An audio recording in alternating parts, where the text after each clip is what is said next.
You have a team full of fodder that's actually so small they get additional bonuses for being small, can pretty much run through your entire team without worry of getting smashed to some degree. They can't even really serve as good blockers. They're just there to get thrown around, to run around the field, to be agile little pricks and cause annoyance, while giving the ogres time to compose themselves, break out of their stupors, and beat the hell out of the other team.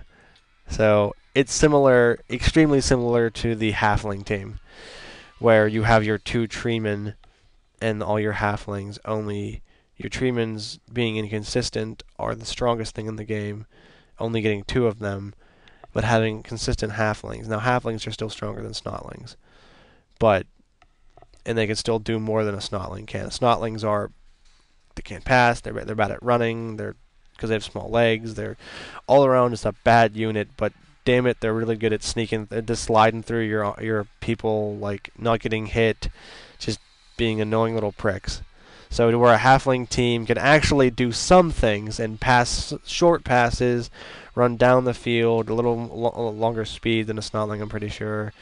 They can do some things in their mass army of halflings.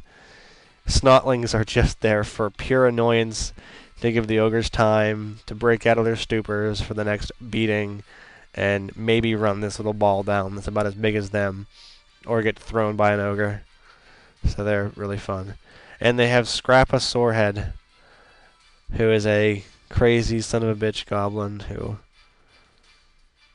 just wants to get in there and I guess play. I don't know, crazy mad jester going on there. And the vampire team, which is also one of the more basic, or not only basic, but limited teams, but still fun nonetheless.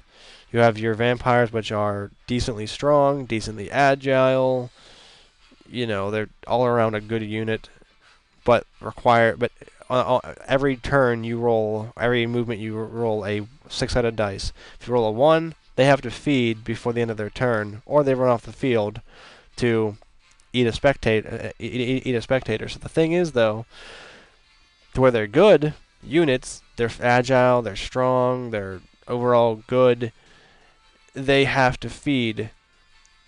Sometimes it seems too frequently. I kind of like them. They're fun, but they're, you got to keep thralls around to munch on.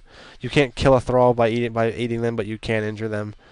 Not like I don't think any long-term injuries, but you can knock them out of the game for the remainder of the match. But the thing is, though, even though their thralls are meant to be just kind of there to get munched on, they also have okay stats. So they're still stronger than a halfling. They're still stronger than other teams. So more or less, it's a pretty solid, strong team with below average players in the vampire and the thralls, with above average players consistently with the vampires, and them having to just leech off one another kind of thing.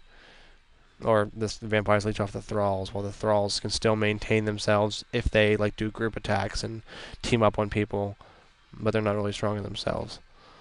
And of course they have Count Luther von Drakenborg. And the guy I've been waiting off to show you the entire time I've been going through here is Morgan Thorg. He's the legendary Blood Bowl player, what looks to be a half ogre, and will pretty much play for any team in the game except undead. So maybe he has a thing against undead. He'll play for vampires because they're not quite undead.